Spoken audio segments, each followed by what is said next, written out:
Vice Golf are now doing irons. They've always been known as doing golf balls and being one of the best direct-to-consumer golf balls on the market. And so now they are making irons. These are the VGI02s. I've already done the VGI01s. They also make wedges as well, and also putters. There's a certain putter, the VGP02 putter, which I've got, which I've kind of fallen in love with. But this is the VGI02 iron. This is a slightly bigger, slightly larger cast version of the VGI01. The VGI01 is a bit more of a player's looking iron, but is not a player's iron. Vice is saying that they don't want to make irons just for elite players. Both of their range is for normal and average golfers. So I've got the 7 iron here. I've also got the 5 and the 9 iron because I want to do a small gap test as well to make sure the consistency between irons is okay. I have got this in the black grip, black fell and black head, the boring black, but don't worry, I have got a different coloured 5 iron and also a funky different coloured 9 iron to show you as well. Let's go whack it into a green to see how well it works. Let's go test it also at 70, 80 and 90 miles an hour, because not everyone swings at 90 miles an hour. It's be interesting to see what happens when you start taking speed away. And then let's also test the forgiveness. This is going to be the most forgiving of all of their iron range. Let's go give it a test and see how well the VGI02 does. So before we give this a whack into the green, let's go see what's inside this technology-wise. It is a cast head. There's a 2-piece cast construction, very like the VGI01s. The VGI02's got a slightly lighter head weights. The reason why that is to try and get you guys, the golfers, to try and swing the mass slightly faster. So if you can do that, then you can get a little bit more ball speed and a little bit more distance. And the weighting of this golf club, it is a little bit more towards the heel. Now they're saying that is to help the golf club release. If they have moved the center of gravity towards the heel, that may make the golf club slightly draw biased anyway from middle strikes. We are at the same golf clubs that I did the VGI01 irons for continuity. It's a golf club in Germany because these are made in Germany. Down by the golf ball, you can see a larger amount of top line on there, but the offset amount considering is very, very nice. Oh, don't go left. That's that bunker again. Yeah, pitched in it. That's an interesting one. 1.3 across, so my path was slightly left anyway, but my face is 0, effectively 0. 9 mil toe, 1 mil high, so it's just slightly toey in its strike, but not too bad. 37 yards in the air, which is pretty good, and 49 degrees of angle, which is even better, at 181 yards. But it's wanting to draw. Now, Vice is saying that the technology in this tries to make the golf ball a little bit more draw biased, tries to flight the golf ball, tries to allow the head to rotate. Now, I'm not seeing the face rotate, my face was 0. But what I am seeing is the ball start to want to draw. So I can think if you're someone who fades the golf ball and doesn't want to fade the golf ball as much, already I'm detecting a little bit of movement off to the left-hand side.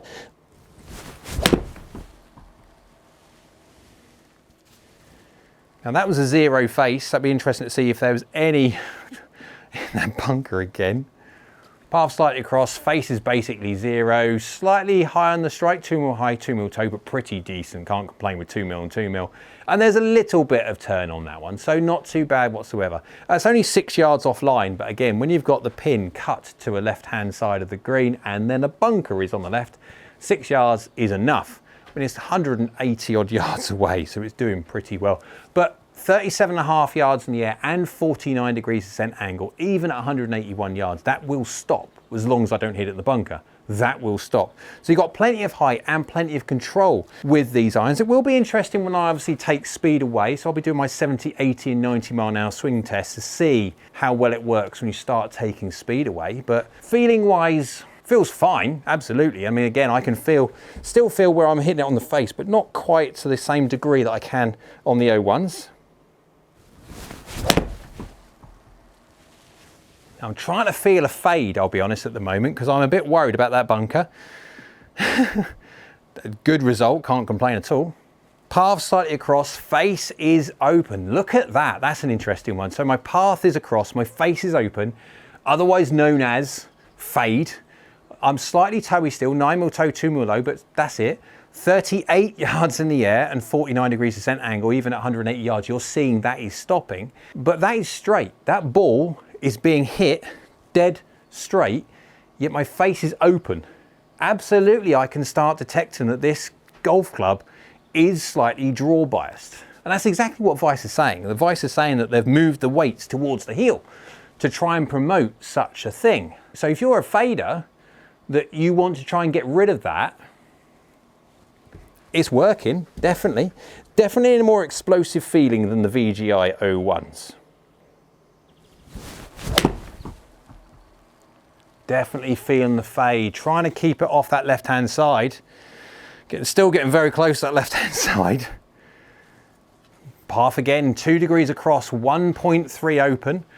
3 mil low, 1 mil toe, so decent, but I mean, I'm 1.3 open. That is only just fading. That's got the tiniest hint of fade on it, yet my face is open. The fact that it's going 40 yards in the air and 50 degrees descent angle at 180, it's doing really well. When it comes to the looks of these, sole thickness is obviously quite big, no difference to the top line. That is also quite big as well, but it's actually a decent looking game improvement iron. It's up to you if you like the little print on the back of the golf club. That's like kind of topography look design. They've got a similar thing on the putter, but the putter is just lovely. That's a different video. The putters that Vice are making at the moment are just, whoa. Right, VGI02 just feels really quite good for a game improvement iron. That, I mean, it's, I can't complain. There's nothing I can, I mean, that is nearly hold out, literally pop in the pin. Path is 0, slightly across, face is slightly open. What's that, 2 mil low, 5 mil toe. Just working really well. 181 yards again, 40 yards in the air and 50 degrees descent angle. You saw it went into the green, it's just stopping. You've got some serious amounts of control with these, like really have got serious amounts of control with these. No different to the VGI ones really. This just gives you a little bit more explosive pop. It will be interesting to see if you gain a little bit in more the way of the forgiveness between these and the VGI ones. But right, let's go turn this off. Let's go get it on the boring range. I'm gonna hit this at 70, 80 and 90 miles an hour to see how well it works when you're not swinging at 92 miles an hour. And also let's go test its forgiveness. Let's whack it all over the face in some weird and wonderful points. This is supposed to be the most forgiving iron of the whole entire range. So let's go whack it across the face. Let's go get some really weird and wonderful shots. Let's go see how well the VGI02 does. All the shots hit now with the VGI02 for the 3 different swing speeds, 70, 80 and 90 miles an hour, the gap test and also the forgiveness data as well to see how well this VGI02 does when you don't quite hit it out of the middle. On the screen now you can see we've got the ball data at the top and then the club head data underneath. We'll do the club head data in a sec, but we've got the red, which is 70 miles an hour, the yellow, which is 80 miles an hour, and the blue, which is 90 miles an hour. So if you look at the ball speed first, you've got 97 to 111, 125 miles an hour. No surprise that it goes up the faster you swing. That's physics. Launching though, 19.4, 19.4 and 19.2 degrees. So within a very small error margin, it's exactly the same. What does change though is spin, and you have 3,900 to 4,400 to 4,900. That is speed related spin change. Again, we'll go look at the club head data, but effectively as everything has remained the same, the faster you swing, the harder you hit the golf ball, the more spin you are going to get. If you look at the carry, 136 to 161, 183, 136 from a 70 mile an hour swing speed is pretty darn decent. Peaking out at 21 but descending at 39 degrees, you can play a 39 degree descent angle, but you have to be playing at an effective swamp. 45 degrees is the magic number. That will stop basically nearly on any green. US Open greens maybe not, but you kind of get my drift.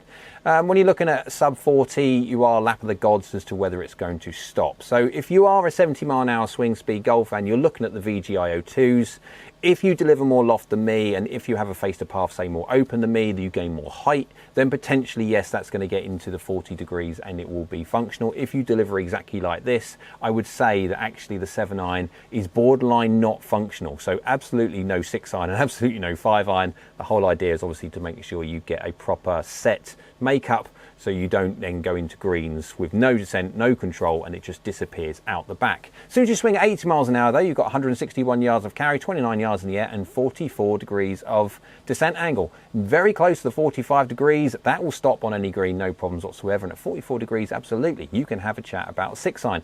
Would I go to a 5 iron at 80 miles an hour on the VGI02? No, I wouldn't do, because again, we're going to be going sub 40 degrees and it will go in like a missile and it will just skip out at the back. If you go to 90 miles an hour, 183 yards of carry, 38 yards in the air and 49 degrees ascent angle, well, that's stopping on any green, even US Open greens, and you could absolutely have conversations of 6 and also 5 at that kind of descent angle. Club head speed, you can see 17.1, 80.3 and 90.5, so within 0.4 of a mile an hour, they're all exactly within the realms of 10 miles an hour. Efficiency is 1.39, 1.38, 1.38 within 0.01 of each other. Again, attack angles within 0.2 of a degree. Face club path is within, what's that, half a degree or so, nothing. And then face to path again. Look at that, 0.6, 0.7 of a degree. That is it. If you look at the loft, the all-important loft to make sure apples for apples, we are 25.8, 25.6, 25.4. So 0.4 of a degree in all 3 data sets. It's done a pretty decent job of matching everything up. And of course you have my strike on there as well. Very quickly go over to the ball and club compare screen. A lot of people can actually see the graphical side better than me reeling off tabular data. And of course there are the flights for the different speeds. Don't necessarily look at the dispersion rings because that's me obviously dialing in swing speed, etc.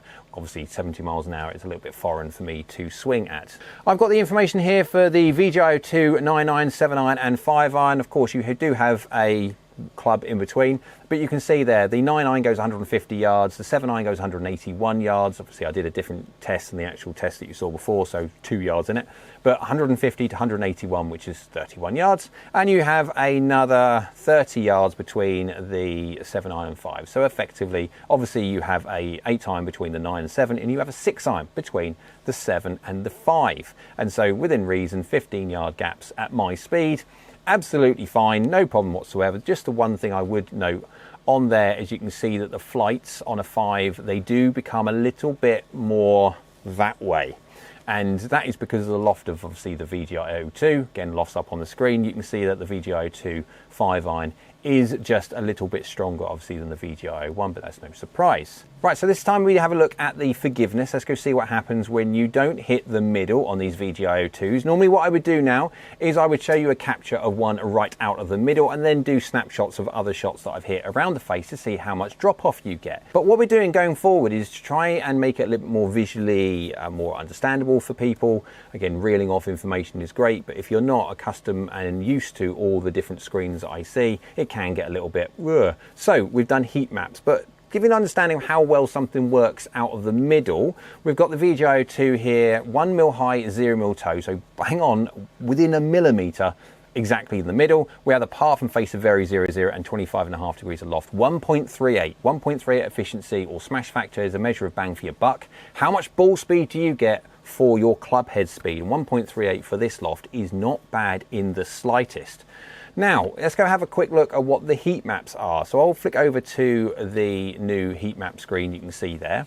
Now, the green dot in the middle is 0%. Obviously, that is 0, 0. We just saw a capture there, 1 millimetre high, 0 mil toe, so effectively at least within 1 millimetre, bang on in the middle. And so you can see there, if you look at the top, you've got 22 on the left-hand side to minus 22 on the right-hand side at the very top, and also down the left-hand side vertically as well. So on the left-hand side, you've got the toe, and on the right-hand side, you've got the heel, and obviously on the left-hand side from the height, you've got the high and low, that kind of idea.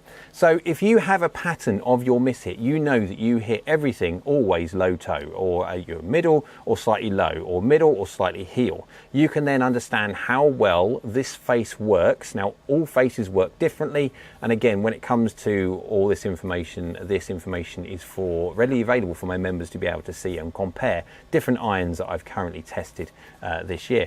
But you can see on there that the VGI02 does very, very well out the middle. That's no surprise. And that green area does move out quite a bit. This VGI02 is quite a forgiving golf club. And if you compare the drop off actually to that of the VGI01, you can see there that actually the VGI01 has a slightly more of a drop off towards the heel than the VGI02. And if anything, actually the VGI01 is fractionally more forgiving out of the toe. The VGI02 is a little bit more helpful off of the heel strikes, doesn't go into the red as quick, and also is much more helpful off of low strikes. And that has to do with the centre of gravity of the head. You cannot get away from the fact that obviously the VGI02 is bigger, and with the VGI02 being bigger, you can get the centre of gravity a little bit lower, and it aids those low strikes, especially if you go low toe, low heel. It'll also help as well. If I then move over to the green distance at 155 yards, and then the percentage drop-offs that you would see if you hit a shot into a green at 155 25 yards and you hit a shot from your normal miss hit location, what kind of drop off you are looking to get. Now remember, obviously this is with a 0-0 delivery and all this lot, and if you deliver a face which is going to be open and you're pushing out to the right hand side, you can see you're going to lose a little bit, and it doesn't take long before that bunker comes into play. That's the whole idea of understanding just how this face mapping works. Effectively, if you were a robot and you were just deliver the exact same that you normally deliver and just miss hit it, that is the kind of drop off that you are going to expect from the head. And so when it comes to the VGI02s, as a conclusion, looks, the VGI02 is a much more of a clearer looking game improvement iron. It gives you a little bit of help in the way of forgiveness, especially low on the face, and is a little bit more helpful out the heel than of, say, the VGI01. When it comes to the feel of it, actually from a game improvement iron, it is not bad at all. There is a difference between the VGI01 and VGI02. You can definitely distinctly feel that the VGI02 is a little bit more punchy, shall we say, a little bit more poppy off the face than that of the VGI01. Performance, I would say it works very, very well. I would not have anything to complain whatsoever. I would just be aware when you start taking some speed away, if you're a golfer that's in the 70 miles an hour bracket or even 80 miles an hour to a certain extent, just be wary of what kind of composition you're going to get. You don't just automatically have to get from 5 all the way down to pitching wedge. Make sure you know exactly what kind of golf clubs that you need, and if you're going to get to a point of where your 5 iron is going to go in a little bit like that and you're not going to have any control, that's the whole idea of not getting a 5 iron, changing that 5 iron out for something like a direct long iron replacement or a hybrid that's going to give you that height back. Considering this is Vice's first sets of golf clubs, they have made 2 sets of golf clubs which do extremely well. Be interesting to see what happens in the future. Obviously they do wedges as well, and they do that wonderful putter that I love, and I have heard on the grapevine that they will be thinking about putting in some drivers and fairway woods and hybrids soon on the market, so it'll be interesting to see if they do that. Hope you liked the video. If you did, go on, thumbs up, hit the like button. YouTube likes, so do I. Down there is the subscribe button. It's free and it's brilliant for the channel if you could subscribe, so thank you. And next to that is a bell icon, that's a notification bell. If you click that one, that will notify you next time I upload another video. Hope you're well. We'll see you again soon.